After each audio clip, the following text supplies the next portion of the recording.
All right, guys. So in this session, we are going to answer, the difference between Indology and structural functionalism. Okay, so Indology by GS Ghurye and structural functionalism by MN Srinivas. So they ask you a comparison question. So I'll give you a question. Let's look at the question first, and then you think about an answer, and then we will discuss that. Okay. So I hope you can see the screen here, and you can see the question here is, while Indology is a book view of Indian society, structural functionalist approach of MN Srinivas is a field view of it, right? So elaborate. So this is a question which has been asked. So what we need to do, we need to talk about Indology, we need to talk about the features, we need to talk about the criticism, right? So we will, okay, so what is the structure? We first talk about Indology, the context, and then the features, and then the criticism. Then we move to structural functionalism, its features, and then we will conclude by saying that both are, there is no superiority or inferiority, both are mutually beneficial. Because if you need to undertake a structural functionalist study, you need to have the basics and everything from the book view. So if you need to undertake a field study, you need to have the clear understanding of the book view. So both are complementary rather than contradictory. Both are mutually beneficial. So there is no question of superiority or inferiority. Field view, in fact, give you practical insights and realistic understanding. So anyway, let's look at the answer, and then we will be discussing the answer here. So what you can do is you can first explain what is Indology, right? So Indology literally means the systematic study of Indian society and culture. So the task of Indological perspective, what is that? It is basically to interpret and understand Indian society on the basis of traditional religious text, ancient legal and historical documents, archaeological evidences, literary works, etc. So this is actually a bookish. So that's the primary understanding of Indology, and that's something which you will be explaining. And then you talk about the features of Indological perspective. That means the major elements for understanding Indian society, which are generated by Indologists. That's what I mean by features. So you can say Indian society is unique and can only be understood in terms of concepts mainly drawn from religion, right? So that's one of the most important feature when it comes to Indology. Villages, in fact, villages considered as a prototype of Indian society, and various components of society like panchayat, occupation, judgmani system, all are closely, interlinked with caste when we talk about judgmani system or panchayat, everything. So Indian society has been understood historically in terms of continuity from the past. So the emphasis is more on understanding society rather than suggesting solutions to the problem here. So it's all about understanding of society. Now, what are the criticisms? See, criticism is there is a huge difference between culture and structure. For example, when we talk about MN Srinivas' concept of Sanskritization or dominant caste, that is completely overthrowing Indological basis of GS Ghurye on caste system. Similarly, if you see different Indologists gave contradictory explanations. So, before you talk about colonial administrators were totally different from nationalist Indologists, right? So colonial Indologists, they had their own perspective and their own bias.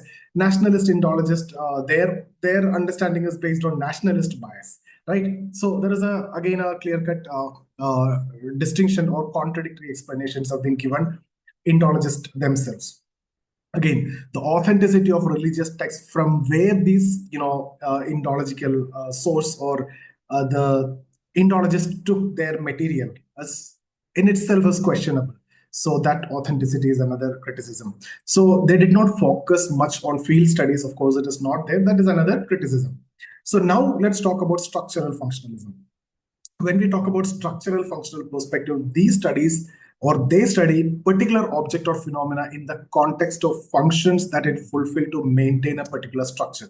So there is a structure, and any phenomena will be studied with respect to its contribution towards the function, that how it helps to maintain that particular structure.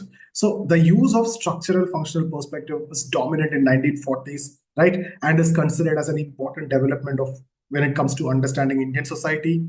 Emergence of this perspective in India, you can see from initial writings of those Indians who studied under the Western, especially American anthropologists and sociologists. And if you look at this time, This is when in paper one we discussed about Talcott Parsons and Mertens and everything, right? Davis and Moore theory. So structural functionalism was more dominant during this period.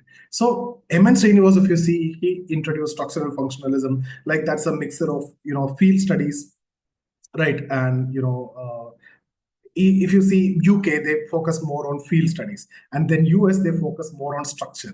So the combination of that is what actually you can see MN Srinivas structural functionalism.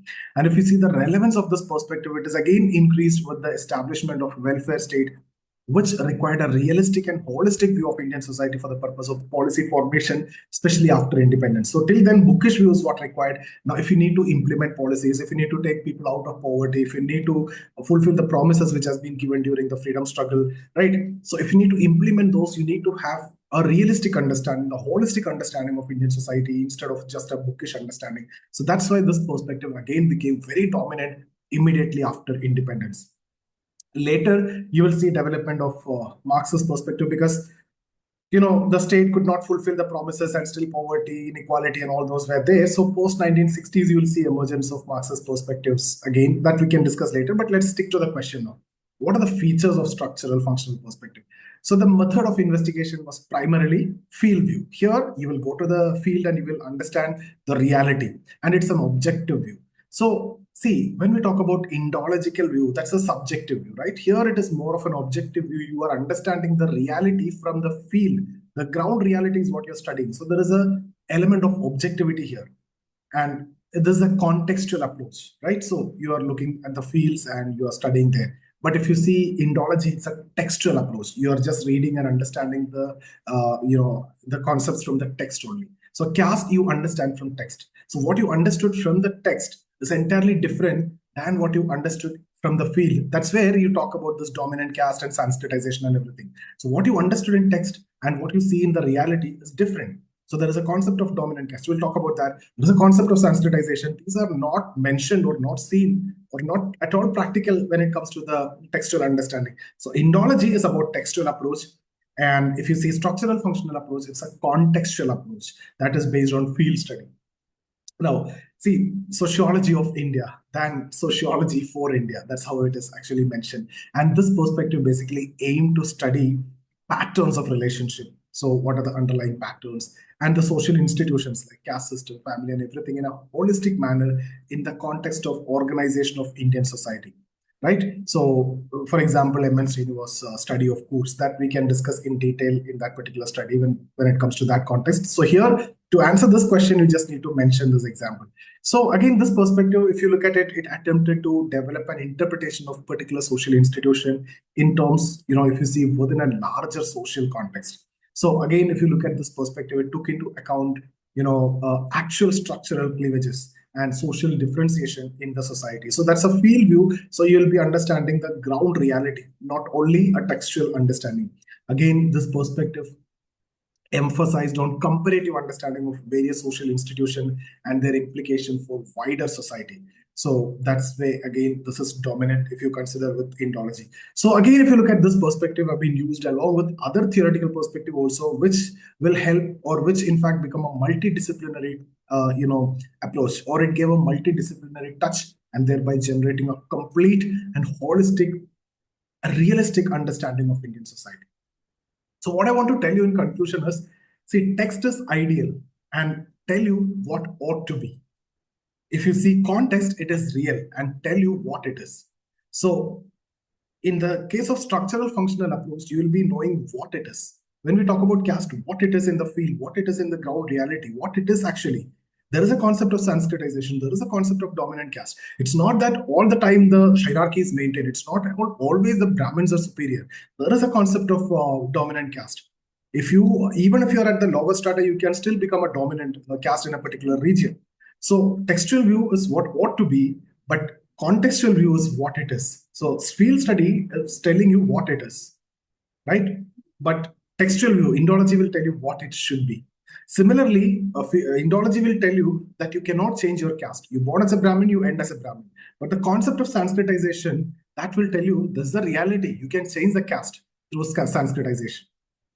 Okay, again, if you see, despite all the limitations, MN Srinivas took sociology away from the cultural romanticism and historical materialism, and prepared the roadmap for future development of sociology in India and bring it at par with Western counterparts. In fact, he trained under the Western sociologists who are very much focused on the structural functional approach. That time it was very dominant perspective, so it actually helped in the development of Indian sociology also. And see, Indology is always termed as sociology for India rather than as sociology of India. So it's actually sociology for India than sociology of India, because Indology believes that Indian society is unique in itself, that where Indology received its due criticism. That's what I've mentioned before. But there may be a problem in Indology's methodology and Indology itself actually, because it's only a partial understanding, right? So the ideology is also not exactly something which you can see in the practice or the reality. So there is no problem with its sociology, as sociology in India started only with Indological perspective and evolved further. So Indology gave that beginning. So you can't criticize Indology, though there are limitations. So even if you talk about field study, you want to study about caste in the real, what it is really. First, you should know what caste system is. For that, what you need the Indological source. The reference point is Indology. So we are not ignoring Indology. We are not criticizing Indology. Because of Indology only, we have evolved and everything. So that's how you need to mention in your criticism. So that's about this session, guys. If you're looking for any mentorship on sociology or test series, get in touch with us. So if you like the video, share it with your friends also. Thank you so much. See you in the next video.